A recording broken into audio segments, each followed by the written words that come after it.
కథాభిమానులకు నమస్సులు. ఈరోజు నేను మీకు వినిపించబోయే కథ పేరు ఇల్లలకగానే పండగవునా. ఈ కథారచయిత్రి పి సత్యవతి గారు. సమాజ గమనాన్ని నిశితంగా పరిశీలిస్తూ సాహిత్య బాధ్యతని ఉన్నతంగా నిర్వహిస్తున్న చైతన్యశీలి వీరు. స్త్రీ తన అస్తిత్వాన్ని కోల్పోయే పరిస్థితుల నడుమ తనని తాను ఎలా విస్మరిస్తోందో తెలిపిన కథ ఇది.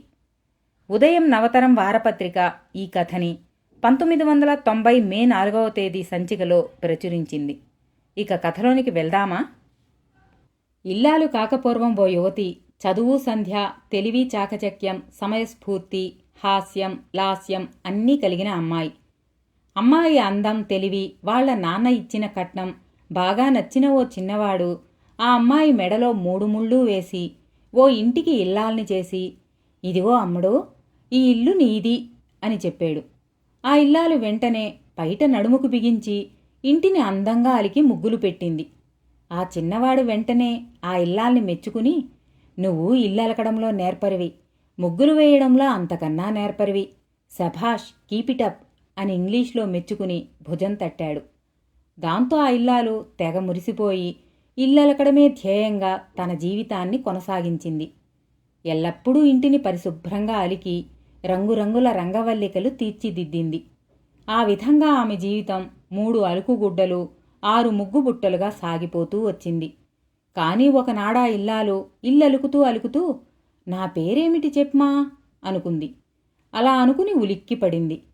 చేతిలో అలుకుగుడ్డ, ముగ్గుబుట్ట అక్కడ పడేసి కిటికీ దగ్గర నిలబడి తల గోక్కుంటూ, నా పేరేమిటి, నా పేరేమిటి అని తెగ ఆలోచించింది.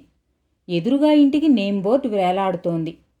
Mrs M Suhasini, MA, PhD, principal ex college అని. అవును, అలాగే తనకి ఓ పేరుండాలి కదా. ఇలా మర్చిపోయానేమిటి? ఇల్లలికే సంబరంలో పేరు మర్చిపోయాను, ఇప్పుడెలాగా అనుకుని ఆ ఇల్లాలు కంగారు పడిపోయింది. మనసంతా చిరాగ్గా అయిపోయింది. ఎలాగో ఆ పూటకి ఇల్లలకడం కానిచ్చింది. అంతలో పని మనిషి వచ్చింది. పోనీ ఆమెకైనా గుర్తుందేమోనని, అమ్మాయి, నా పేరు నీకు తెలుసా అని అడిగింది. అదేమిటమ్మా, అమ్మగార్ల పేర్లతో మాకేమిటి పని? మీరంటే మాకు అమ్మగారే. ఫలానా తెల్లమేడ కింద భాగంలో అమ్మగారంటే మీరు అన్నది ఆ అమ్మాయి. అవునులే, పాపం నీకేం తెలుసు అనుకుంది ఇల్లాలు. స్కూల్ నుంచి పిల్లలు మధ్యాహ్న భోజనానికి వచ్చారు. పిల్లలకైనా గుర్తుందేమో నా పేరు అనుకుంది ఇల్లాలు. ఒరే పిల్లలు, నా పేరు మీకు తెలుసా అని అడిగింది. వాళ్ళు తెగ ఆశ్చర్యపడిపోయి, నువ్వు అమ్మవి, నీ పేరు అమ్మే, మేం పుట్టినప్పటి నుంచి మాకు తెలిసిందే అదే. నాన్నగారి పేరుతో ఉత్తరాలొస్తాయి, ఆయన్నంతా పేరుతో పిలుస్తారు గనక మాకు తెలుసు. నీ పేరు నువ్వు మాకెప్పుడు చెప్పలేదు కదా, పోనీ నీ పేరుతో ఉత్తరాలు కూడా రావు అనేశారు వాళ్ళు. అవును, తనకెవరు ఉత్తరాలు రాస్తారు? అమ్మా నాన్న ఉన్నారు గాని నెలకో 2 నెలలకో ఓసారి ఫోన్ చేస్తారు. చెల్లెళ్ళు అక్కలు కూడా వాళ్ల ఇళ్ళు అలుక్కోవడంలో నిమగ్నమై ఉన్నారు. వాళ్లంటే ఏ పెళ్లిలోనో పేరంటంలోనో కలిస్తే కొత్త ముగ్గుల్ని గురించో వంటల్ని గురించో మాట్లాడుకోవడమే గాని ఉత్తరాలు లేవు. ఇల్లాలు నిరాశపడింది గాని ఆమెకు అశాంతి ఎక్కువైంది. తన పేరు ఎలాగైనా గుర్తు తెచ్చుకోవాలనే తపన ఎక్కువైంది. అంతలో పక్కింటావిడ పేరంటం పిలవడానికొచ్చింది. పోనీ ఆవిడికేమైనా గుర్తుందేమోనని అడిగితే ఆవిడ కిసుక్కున నవ్వేసి, మరే, మీ పేరు నేను అడగాలేదు, మీరు చెప్పాలేదు. కుడి చేతివైపు తెల్లమేడ ఆవిడ, అల్లదిగో ఆ మందుల కంపెనీ మేనేజర్ గారి భార్యానో, లేకపోతే తెల్లగా పొడుగ్గా ఉంటుందే ఆవిడానో చెప్పుకుంటాం అంతే అనేసింది ఆ ఇల్లాలు. ఇంక లాభం లేదు. పిల్లల స్నేహితులు మాత్రం ఏం చెప్తారు? వాళ్లకి కమలా వాళ్ల అమ్మనో ఆంటీ అనో తెలుసు. ఇక భర్తగారొక్కరే శరణ్యం, ఆయనకే గుర్తుంటే ఉండాలి. రాత్రి భోజనాల దగ్గర అడిగింది.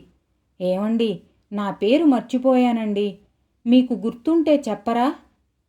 భర్తగారు పెద్దగా నవ్వేసి, అదేమిటోయ్, ఎన్నడూ లేనిది ఇవాళ పేరు సంగతి ప్రస్తావిస్తున్నావు? నిన్ను పెళ్ళైనాటి నుంచి ఏమోయ్ అని పిలవడం అలవాటైపోయింది. నువ్వు కూడా అలా పిలవకండి, నా పేరు నాకుంది గదా అని చెప్పలేదు, అందుకని నేను మర్చిపోయాను. ఇప్పుడే నిన్నందరూ మిస్సెస్ మూర్తి అంటారు గదా అన్నాడు. మిసెస్ మూర్తి కాదండి. నా అసలు పేరు నాకు కావాలి. ఎలాగిప్పుడు అన్నది ఆవేదనగా. దానికేం, పోనీ ఏదో ఒక పేరు పెట్టేసుకో కొత్తది అని సలహా ఇచ్చాడాయన. బావుందండి. మీ పేరు సత్యనారాయణమూర్తి అయితే మిమ్మల్ని శివరావు అనో సుందరరావు అనో పెట్టుకోమంటే ఊరుకుంటారా? నా పేరే నాకు కావాలి అన్నది. బాగానే ఉంది. చదువుకున్నావు గదా, సర్టిఫికేట్ల మీద పేరుంటుంది గదా, ఆ మాత్రం కామన్ సెన్స్ లేకపోతే ఎలా? చూసుకో వెళ్ళి అని సలహా ఇచ్చాడాయన మళ్ళీ. ఇల్లాలు సర్టిఫికేట్ల కోసం హోరాహోరీ వెతికింది. బీరువాలో పట్టుచీరెలు, షిఫాన్ చీరెలు, నేత చీరెలు, వాయిల్ చీరెలు, వాటి మ్యాచింగ్ జాకెట్లు, లంగాలు, గాజులు, పూసలు, ముత్యాలు, పిన్నులు, కుంకుమ భరిణెలు, గంధం గిన్నెలు, వెండి కంచాలు, బంగారం నగలు అన్నీ పొందికగా అమర్చి ఉన్నాయే గాని అందులో ఎక్కడా సర్టిఫికేట్ల జాడలేదు. అవును, తను పెళ్ళైన తర్వాత ఇక్కడికొచ్చేటప్పుడు అవి తెచ్చుకోలేదు. అవునండి, నేను అవి ఇక్కడికి తెచ్చుకోలేదు. నేను మా ఊరు వెళ్ళి ఆ సర్టిఫికేట్లు వెతుక్కుని నా పేరు అడిగి తెలుసుకుని 2 రోజుల్లో వచ్చేస్తాను అని అడిగింది భర్తని. బాగానే ఉంది. పేరు కోసం ఊరెళ్ళాలా ఏ? నువ్వు ఊరెడితే ఈ 2 రోజులు ఇల్లెవరలుకుతారు అన్నాడు నాథుడు. అవును, నిజమే మరి. తనందరికన్నా బాగా అలుకుతుందని గదా ఆ పని ఎవర్నీ చెయ్యనివ్వలేదు ఇన్నాళ్ళు. ఎవరి పనులు వాళ్లకున్నాయి. ఆయనకి ఉద్యోగం, పిల్లలకి చదువులు. వాళ్లకెందుకులే శ్రమ పాపం అనుకుని తానే ఆ పని చేస్తూ వచ్చింది. వాళ్లకి అస్సలు చేతకాదు మరి. అయినా పేరు తెలియకుండా ఎలా బ్రతకడం? ఇన్నాళ్ళు ఆ విషయం గుర్తు రాలేదు గనుక సరిపోయింది గాని గుర్తొచ్చాక కష్టంగానే ఉంది. 2 రోజులు ఎలాగైనా కష్టపడండి. నే వెళ్ళి నా పేరు కనుక్కుని రాకపోతే బ్రతకలేకుండా ఉన్నాను అని బ్రతిమలాడి బయటపడిందా ఇల్లాలు. ఏమ్మా, ఇంత అర్జెంటుగా వచ్చావు? ఆయన పిల్లలు బావున్నారా? ఒక్కదానివే వచ్చావే అని అమ్మా నాన్న ఆప్యాయంగానే పలకరించినా అందులో కొంత సందేహాన్ని కూడా జోడించారు. వచ్చిన పని వెంటనే గుర్తుకొచ్చి, అమ్మా, నా పేరేమిటో చెప్పమ్మా అని అడిగింది ఎంతో దీనంగా ఇల్లాలు. అదేమిటమ్మా, నువ్వు మా పెద్దమ్మాయివి. నీకు BA దాకా చదువు చెప్పించి 50,000 కట్నం ఇచ్చి పెళ్లి చేశాం. 2 పురుళ్ళు పోశాం. ప్రతి పురిటికి ఆసుపత్రి ఖర్చులు మేమే భరించాం. నీకిద్దరు పిల్లలు. మీ ఆయనకి మంచి ఉద్యోగం. చాలా మంచివాడు కూడాను. నీ పిల్లలు బుద్ధిమంతులు. నా చరిత్ర కాదమ్మా, నా పేరు కావాలమ్మా నాకు. పోనీ నా సర్టిఫికేట్లు ఎక్కడున్నాయో చెప్పు. ఏమోనమ్మా, ఈ మధ్యన అలమారల్లో పాత కాగితాలు, ఫైళ్లు అన్నీ ఖాళీ చేసేసి గాజు సామాన్లు సర్దించాం. కొన్ని ముఖ్యమైన ఫైళ్లు అటక మీద పడేశాం. రేపు వెతికిద్దాంలే. ఇప్పుడు వాటికేం తొందర. హాయిగా స్నానం చేసి భోజనం కానీయమ్మా అన్నది ఆ ఇల్లాలి తల్లి. ఇల్లాలు హాయిగా స్నానం చేసి భోజనం చేసింది కాని నిద్ర రాలేదు. ఆడుతూ పాడుతూ ఇల్లలుకుతూ ముగ్గు వేస్తూ పేరు మర్చిపోవడం వల్ల ఇలా ఇన్ని కష్టాలొస్తాయని ఎప్పుడూ అనుకోలేదు. తెల్లవారింది గాని అటక మీద ఫైళ్లలో సర్టిఫికేట్లు వెతకడం పూర్తి కాలేదు. ఈలోగా ఆ ఇల్లాలు కనపడ్డ మనిషినల్లా అడిగింది.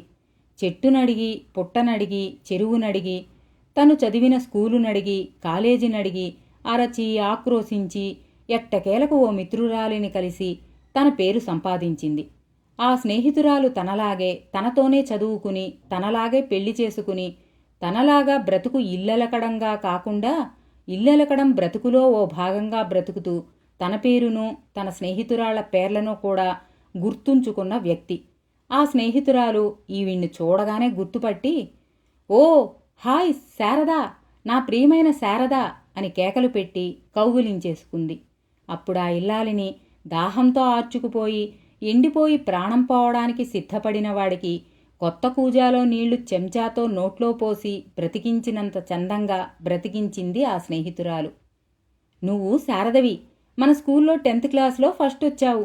కాలేజీలో జరిగిన మ్యూజిక్ పోటీల్లో ఫస్ట్ వచ్చావు. అప్పుడప్పుడు మంచి మంచి బొమ్మలు వేసేదానివి. మనందరం 10 మంది స్నేహితులం. వాళ్ళందర్నీ నేను అప్పుడప్పుడు కలుసుకుంటూనే ఉన్నాను. మేం ఉత్తరాలు రాసుకుంటూనే ఉన్నాం. నువ్వొక్కదానివే మాకు అందకుండా పోయావు. చెప్పు, ఎందుకు అజ్ఞాతవాసం చేస్తున్నావు అని నిలదీసింది ఆవిడ. అవును ప్రమీల, నువ్వు చెప్పింది నిజం. నేను శారదనే. నువ్వు చెప్పేదాకా నాకు జ్ఞాపకం రాలేదు. నా మెదడులోని అరలన్నీ కూడా ఇల్లు ఎంత బాగా అలకాలి అనే విషయం మీదే కేంద్రీకృతం అయిపోయాయి. ఇంకేం గుర్తులేదు. నువ్వు కనపడకపోతే నాకు పిచ్చెక్కిపోయేది అంది శారద అనే పేరుగల ఆ ఇల్లాలు. శారద సరాసరి ఇంటికి వచ్చి అటక ఎక్కి పాత ఫైళ్లు తిరగదోడి తన సర్టిఫికేట్లు, తను వేసిన బొమ్మలు, పాత ఆల్బమ్లు అన్నీ సాధించింది. తను స్కూల్లో, కాలేజీలో గెలుచుకున్న ప్రైజులు కూడా వెతికి పట్టుకుంది. కొండంత సంతోషంతో ఇంటికి తిరిగి వచ్చింది. నువ్వు లేవు. ఇల్లు చూడేలా ఉందో, సత్రంలా ఉంది. అమ్మయ్యా, నువ్వొచ్చావు. ఇంక మాకు పండగేనోయ్ అన్నాడు శారద భర్త. ఇల్లలకగానే పండగ కాదండి. అవునుగాని ఇక నుంచి నన్ను ఏమోయ్ గీమోయ్ అనకండి. నా పేరు శారద. శారదా అని పిలవండి, తెలిసిందా అని కూని రాగాలు తీస్తూ హుషారుగా లోపలికి వెళ్ళింది. ఏ మూల దుమ్ము ఉందో, ఎక్కడ సామాన్లు ఆర్డర్లో లేవోనని చాలా సీరియస్గా వెతుకుతూ డిసిప్లిన్ కోసం తపనపడే శారద 2 రోజులుగా దులపని సోఫాలో హాయిగా చేరబడి తను తెచ్చిన బొమ్మల్ని పిల్లలకి చూపిస్తూంది. కథని విన్నారుగా. అతివ ఓ యంత్రంలా మారకూడదు. ఇల్లలుకుతూ పేరు మరిచిపోయిన ఈగల ఆమె బ్రతుకు తయారు కాకూడదు. తన పేరుతోనే తన అస్తిత్వం కూడా ముడిపడి ఉందని గుర్తు చేసిన ఈ కథ మీకు కూడా నచ్చింది కదూ. మరో మంచి కథతో మనం మళ్ళీ కలుసుకుందాం. అంతవరకు సెలవు.